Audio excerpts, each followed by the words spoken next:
Welcome to the first, the inaugural Profiles in Leadership. I'm proud to transition Legends in Leadership to Profiles in Leadership, consistent with the publication of my new book, The Tao of Leadership. And I am so thrilled that my inaugural guest today is my friend, colleague, mentor, David Verklin. David, thank you for joining me.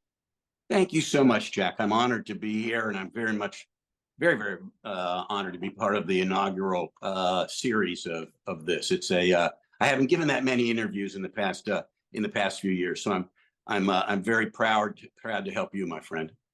Well, I know for the last almost 10 years, you've been a consulting partner at Boston Consulting Group and have had a really extraordinary run there with so many important relationships and a continuing role of leadership, David, in the industry, going back to when you and I first met, when you were out in San Francisco at Hal Riney and Partners. We met, you were head of media there, and then soon was one of the few media executives elevated to be general manager of Hal Riney and Partners, which is to this day one of the most legendary creative agencies in the history of advertising.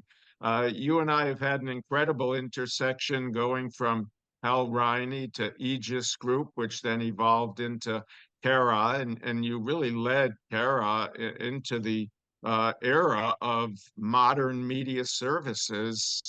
Kara was really the first and brought the research focus from Europe that it led into the United States. So you had an incredible career then. You were CEO and founder of Canoe Ventures, segued into the technology side of the business, an operating partner at Calera Capital, and then, of course, to the Boston Consulting Group. So, David, you and I have a lot to talk about. Yes. Yeah, I've been lucky enough to and if we have time, I was lucky enough that I played a role in 4 industries, or I've learned 4 industries: advertising and marketing services, cable television, private equity, and management consulting. So it's fun to look back on a career where I really feel like I learned all 4 of those sectors or industries. And throughout that time, David, you and I have had an extraordinary relationship and partnership. I was instrumental in doing the consulting that led Aegis to open Kara in the U.S. And so was there at the very beginning of that relationship. You and I have continued to be partners. In fact, in the year 1999, you were the first keynote speaker at the very first Forum for the Development of Interactive Television, which I founded at the time. We had about 500 people, 50 companies. Advanced in interactive television was further ahead then in many ways than it is now, and we can talk about that. But I remember in that keynote, you coined the term lean in, lean back television. Yes, I was that ended up becoming part of the vernacular of TV. Yes, that it was in, and then it was used with lean forward and lean back media, right? I mean, the laptop and the early days of digital were really lean forward. I mean, I was really talking back then about closeness to the screen. But I learned from Hal Riney and Partners that screen size matters. I still think it matters, right? And you think about the ability to create a beautiful television ad on these incredible digital televisions that many people have. Hal would have he would love that, because I'm very passionate. I think leadership begins in our industry with creativity, and I'm very passionate about creativity, both the content side, but just as much in the advertising side. You give me credit for the coining of lean forward and lean backward media. The other thing I really was always passionate about, as you know, was data. I think I coined a phrase that data is the new creative in a speech I did about the crackle of change, that I still get people calling me up and they want a copy of that crackle of change speech. But that's the other one, I think. I mean, I really felt strongly back then about data. And I think that also goes back to a conversation about leadership, which is you got to accept the facts. And data is a critical part of leadership. I felt that leadership and running an agency was a search for the truth. And we can discuss that if you'd like, but it had to be fact-based. And I always tried to see if we could get a common factual base to talk about, a common set of facts before we disagreed and or shared other points of view. And you and I always found a way, and I found that with many in my industry, in our industry, that I always tried to be at first find common ground, and then we'd have our discussions like I used to have about the upfront. As you remember, I was there were times, I'm glad to tell the story about, Pfizer, a client of ours, asking me about why were we approving that amount of television at 3:30 in the morning. Now that's a funny subject to talk about in the golden days of the upfront. Anyway, lots to talk about, Jack. There's so much to talk about, but I do want to go back to the comment you made about creativity, the integration of creativity and data. The focus of my new book that I mentioned, The Tao of Leadership, is harmonizing technological innovation and human creativity in the AI era. Precisely. If you look at the history of massive technological upheaval and disruption, going back to the printing press, there's always been a commensurate explosion of creativity. And you can look at every era of major technological change. Look at what the internet did in terms of opening up social media, in terms of opening up YouTube and self-produced video and content, different types of creativity. So as we move into the AI era, how do you see the reality of that intersection between the technological innovation, creativity, data, and the need for leadership to be able to respond to that intersection? Yes. That really brings me very much up to speed in my career, right? I mean, I've been at the Boston Consulting Group for the last 10 years, working as a senior advisor in their technology, media, and telecommunications practice. And that's really, we're right in the middle of that. I mean, an enormous amount of our work at BCG is really about AI, right? And I think that would be true of the other big players in management consulting, McKinsey and Bain. All of us are just knee deep in AI and how it's going to affect. And of course, my focus is how AI is going to affect the marketing services and communications industry. So let's jump into that. I think it does begin with creativity, because I think any of us that are involved in AI today are seeing that it has incredible uses at the beginning of the creative process, right? I mean, I've seen in the creative, in the content and the advertising creative area, right? Headline creation, right? I mean, you can get an AI engine to create headlines, and it makes a bunch of ridiculous headlines, right, for an ad. But on the other hand, it produces, if you're willing to go through it, you'll find combinations and ideas that could spark another ad, which kind of goes back to where I want to keep us talking about, which is leadership, which is, I learned from Hal Riney and partners about creative kind of destruction. And I want to talk about that. In the creative industry, back when I was managing it in the creative department, we would have times, typically you would have a creative team, copywriter and art director, and maybe a few teams working on a big account. Let's think about Gallo, which was an early account that I worked on, one of the biggest in the industry at the time at Hal Riney and Partners. I was managing their media, notoriously difficult client to work with. Anybody who's watching this, many of my Hal Riney and Partners friends will remember the Gallo really launched Hal Riney and Partners, but our relationship with Ernest Gallo and was challenging, but he had an incredible affinity for Hal Riney, a unique relationship with Hal Riney. We created some of the great ads in the industry, but at Gallo. What I mean about creative destruction was typically one of the things Hal would do would be there'd be a team assigned to Gallo, but at times Hal would ask every team in the agency to bring him 3 ideas. Think about that. We had probably 80 creative teams in the agency. That's a combination of a copywriter, art director, right?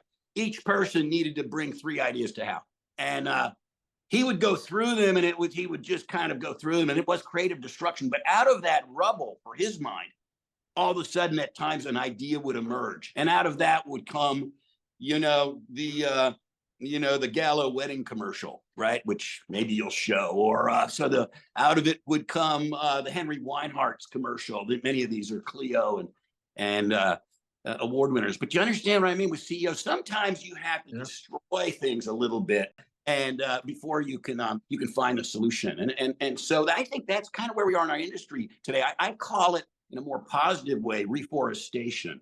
Right? Sometimes a forest burns down, and I think the industry that you and I knew, in some cases, has burned down. It's a different industry than the one I left. But on the other hand, I'm so excited with BCG, with the kind of the green shoots that are popping up in the industry, because out of that fire comes with creativity. And I learned this from Hal. You see an enormous number of new ideas coming, and that is AI. So I think AI can affect the creative side of the business. It certainly has opportunities on media planning, right? I'm a media planner by trade, right? If you ask me to decide when, I do my thing occupation, I'm a media planner. That's what I started at Simon Rubicam. And so I was always kind of in the planning side of the business versus the activation side of the business. And so I think AI can be a great boon in both. But I do think it begins with creativity, and I have not seen it substitute for the ability to go through those headlines and pick the ones that really connect with a customer. This focus, David, is really important that we continue down this thread, because being at the foundation, the formation of the modern media industry with Aegis and Cara, which of course is now part of the Dentsu organization, you've really seen the evolution of media from kind of that back page of the plan that goes to the client, to being at the forefront. But you've also see it evolve to where data is at the center, impressions, programmatic.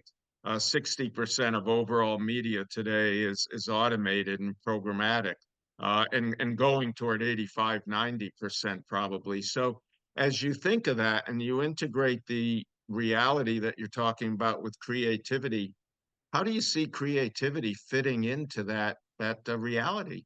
Well, let's talk about both sides of the business, because you don't. A lot of times you focus on media, and I've been lucky enough to be on the content creation side of the business too, right? At Hal Riney, the creative side of the business, and I'm proud to, when I ran Hal Riney, the media guy. You mentioned it early in my bio that I was one of the few guys that came up from the media side of the house. From there, I got into business development. Some people said I had a bit of a gift for sales, and that's kind of where I went. And then from there, An understatement, David. Come on. from there into general management, right? To run a creative. Mike Latito, I think, is another guy that did it.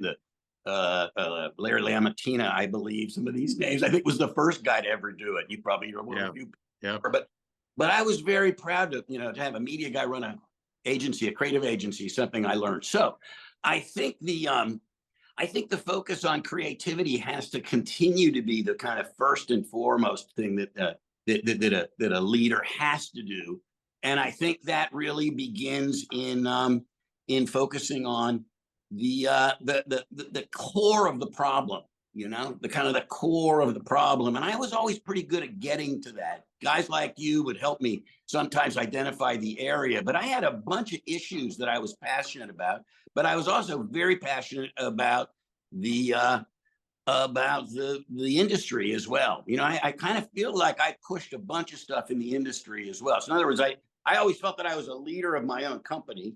I was a leader. I was able to be a leader of a creative agency and a media services company, and be a part of that early part of the industry. But I did learn from Hal Riney and Partners that it really, without a great ad, and I think it's where we are in the industry right now, I think some of the creative's getting a lot better. I mean, you look at TikTok and some of the new platforms, I think there's some very interesting stuff happening, particularly, Jack, the ability to watch an ad and then buy it.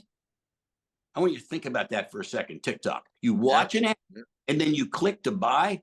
Hal would have really thought that's interesting. He would have really, because, the connection point between brand preference and purchase has always been fairly long, as you and I have been in the industry. Now, a creative idea can drive a purchase really quickly.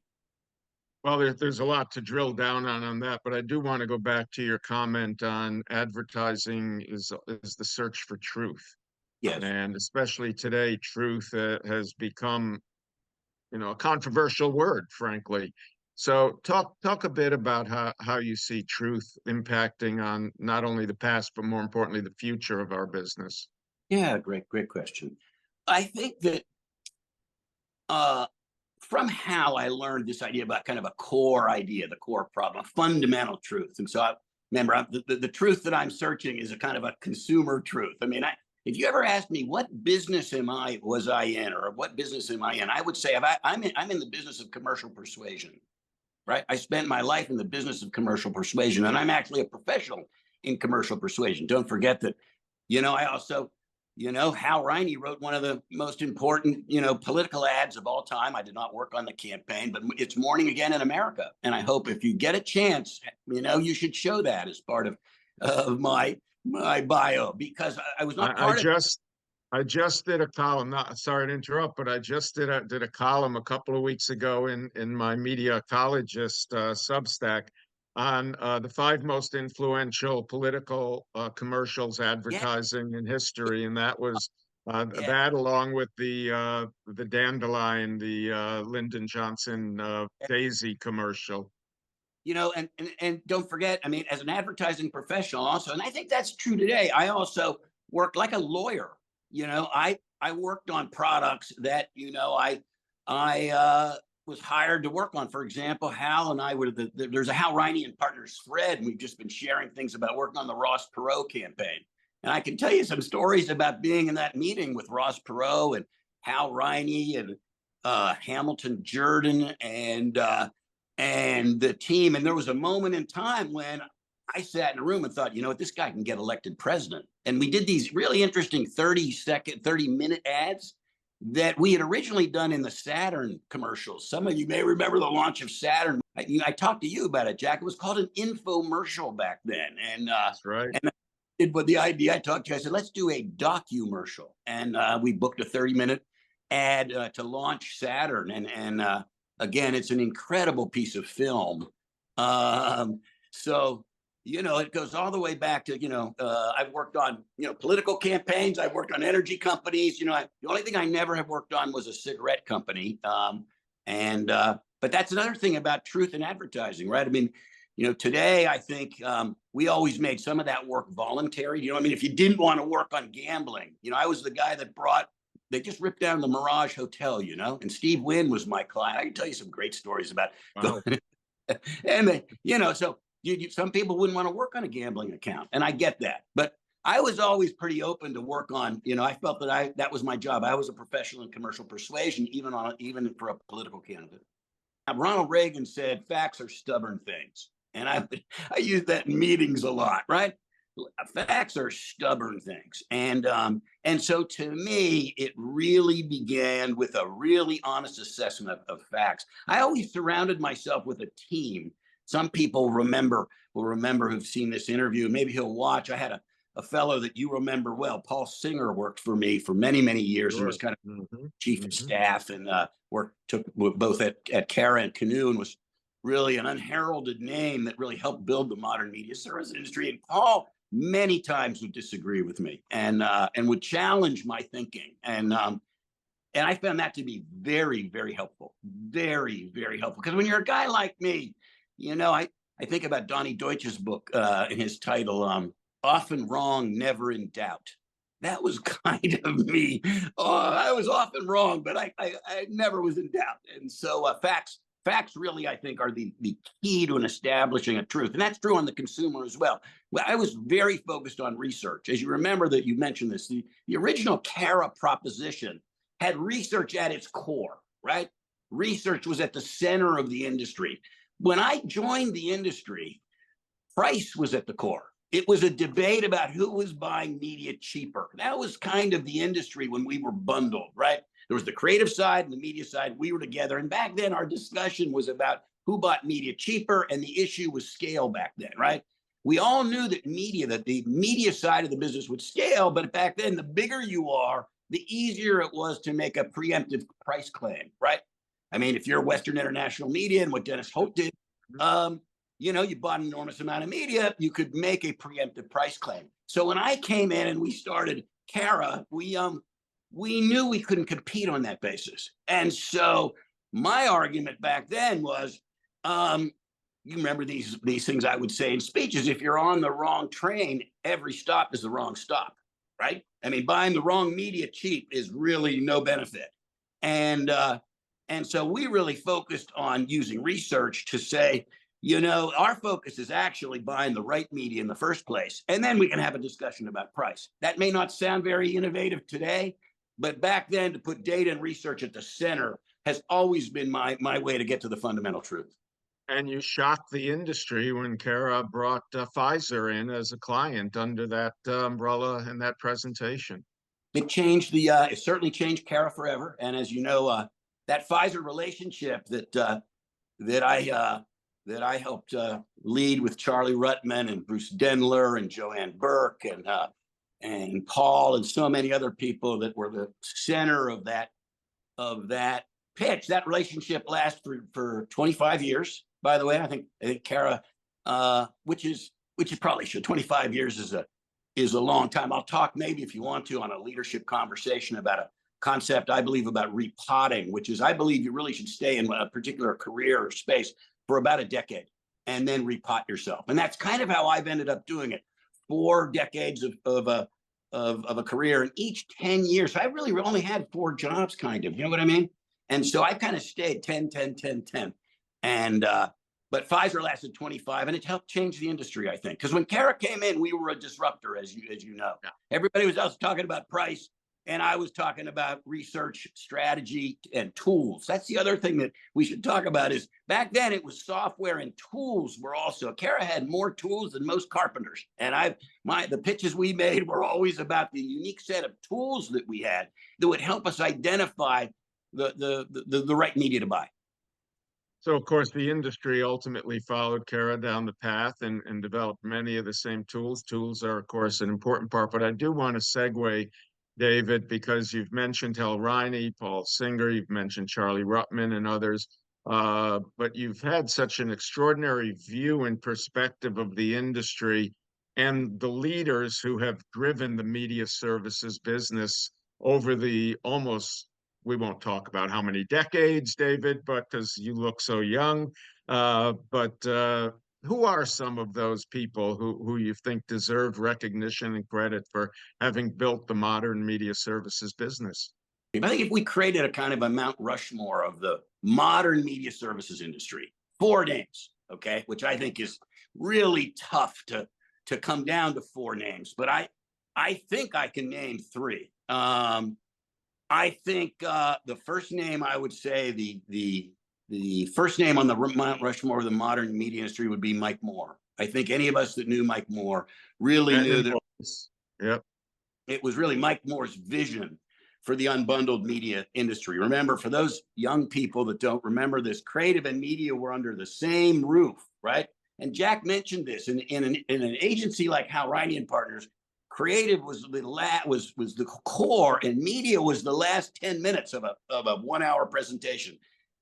People like me, I think I developed my speaking style because I basically had to get a 30-minute presentation into 10 minutes, and because the creative would always go long, and so anyway,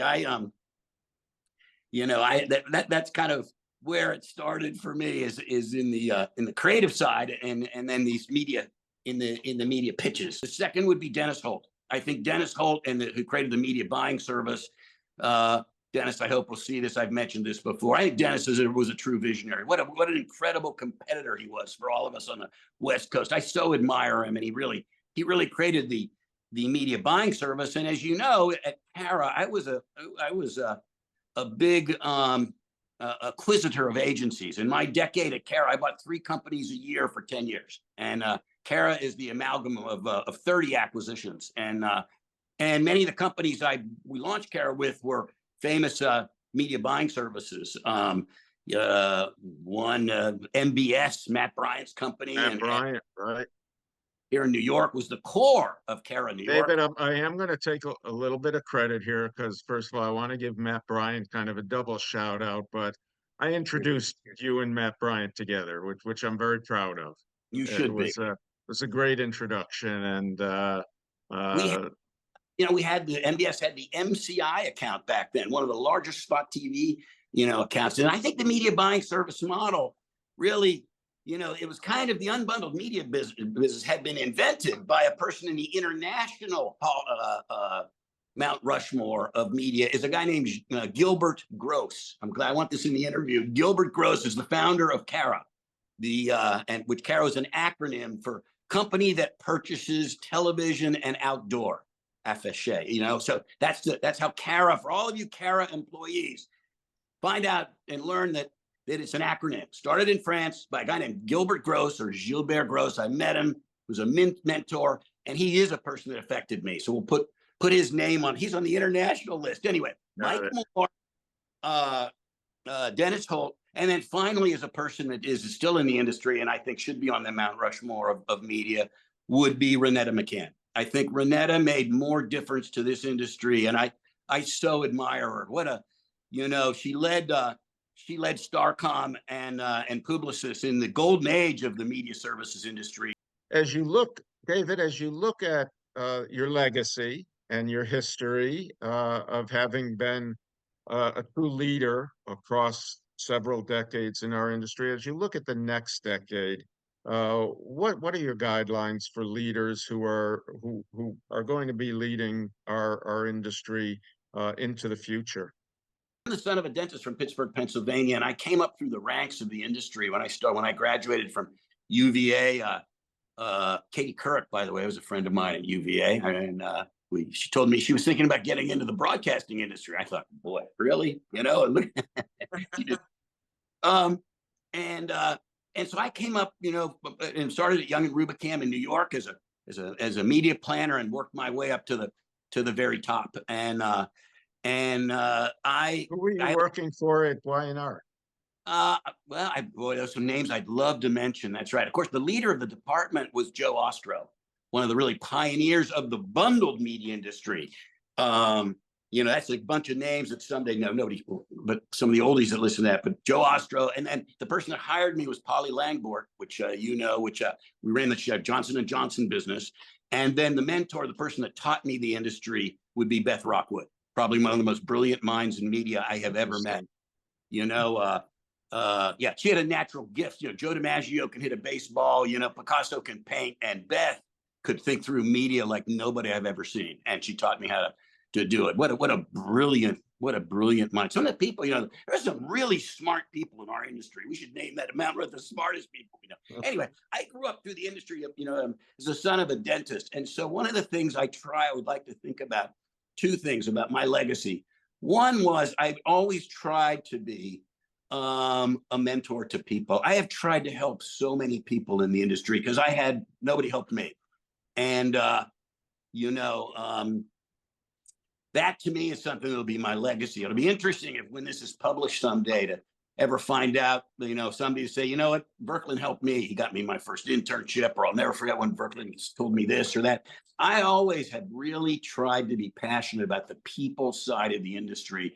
And I can honestly say that I've forgotten the names of all the people I've helped. What a wonderful legacy that is for me. My legacy was one of them would be I really have tried to pay back by helping other people, particularly young people. Mm-hmm. Even BCG, I have really tried to focus on the youngest members of our team, the young people who know me and my leadership style in the agency. I was famous for walking into somebody's cube. I would try to walk the halls of the agency as often as I was there. And I would sit down in somebody's cube and I would say, hey, what are you working on? Let me see what you're working on. And, I was able to identify. One of the things I did also as a leader is I kept a list in my pocket. Some of you may not have known this when I was running Aegis, but I kept a list in my pocket of the talent at other agencies. I would talk to reps all the time. And I liked sales reps. I learned things from the sales side of the business. So I think helping people was something that I would love to be remembered for, helping lots of people more than I can remember. And then the second thing probably would be, as much as I was known to be pretty confident, I also tried to be pretty approachable. I used to get some grief at the agency because people said, you know what, Mr. Verklin, it's easier to see you if you're an outsider than if you work at the company, And but I tended to be kind of a Mr. Outside focused. And I was lucky enough to have a guy like a Charlie Ruttman who was focused on running the day-to-day operations. And, I think a third part of leadership that I recognized, which I'd love to be part of my legacy, is I also recognized what I wasn't as good at. And that has taken age and time. And I think for all you young people, it's hard to look at what you're not as good at. Particularly a person like me, I kind of thought I was good at everything. And it turned out, I needed help on the operations side of the business. It wasn't my passion. And I needed help. I was never really great on activation, right? On buying. I mean, I managed it, but you had people like an Andy Donchin, right? Or some of the names in the history of the business, that were the great guys that really pioneered activation, including Irwin, right? Who I think are Reno Scanzoni. So many of the leaders in the industry came out of activation, and I came out of planning. So I think that would be my third point. But it's been an honor to be part of the industry and part of 4 decades. We didn't really get to talk about cable television. I love the cable TV business. What an industry! And of course, we're seeing the demise or the shrinking ice cube. Think about when I was at Canoe, 80 million people had got one form of pay TV, and today it's been announced, Jack, right? DirecTV and Dish combining. What a moment for those of you watching this that were in the cable TV industry, right? From an 80 million subs to now it's about 50 today, right? In pay. And just a few years ago, the merger of DirecTV and Dish was considered antitrust, and today it's obvious it's not. It's not. It's fascinating. We didn't get a chance to talk about TikTok and Instagram, all these other platforms. But I will say that I think media planning today has become almost a mosaic, right? I used to talk about a bit of a shattered mirror approach to media planning. Today, to me, I think media planning's never been more complicated, right? I mean, the number of platforms that you need to integrate and the timing and how it puts together, I think the need for innovation in media planning has never been greater. And we didn't get a chance to talk about personalization, which I think is really an interesting space, right? You look at the message that Arthur Sadoun did at Publicis, where he personalized a message for 100,000 employees. Have you seen that?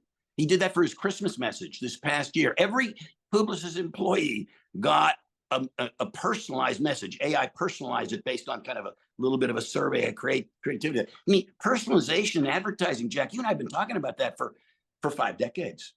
Yep. So there's so much exciting stuff going on. And there's so much to come. That's the amazing thing. But what I really appreciate, David, is that you focused your 2 greatest skills as well as your message for the future on the humanistic side of advertising and media and business today.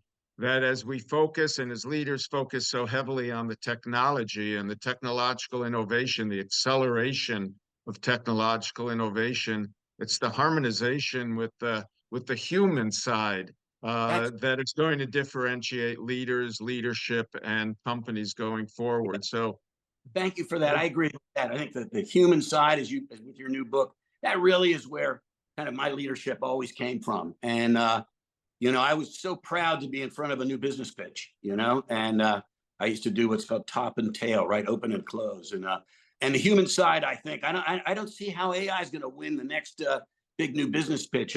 I'll leave you with this. Did you see that Unilever announced its agency lineup today? Take a look at that. All of the big 5, big 6 holding companies got a piece of it, right? And so it's just fascinating where the industry is today. We didn't talk about it. I was a global ad executive too. And I think sometimes we get caught in our US perspective, programmatic, where we lead, but we never did get a chance, Jack, unfortunately, to talk about the global side of the business, which is really where I work with BCG today. Well, we're going to have to do this like 20 more times to cover each topic because each one deserves a full half hour. So thank you so much. And for all my friends that have seen this, and I'm sorry for all those names I didn't mention. There's too many to mention, but Jack, you and I have a abiding friendship that goes back to the earliest days of the modern ad business, and I so appreciate all you've done for my career, my friend. Well, it's mutual. David Verklin, Senior Advisor to Boston Consulting Group. Thank you for being my inaugural guest on the new Profiles in Leadership. It's nice to see you, David. Nice to see you, Jack. Thanks again for the time and the attention. Goodbye, everybody.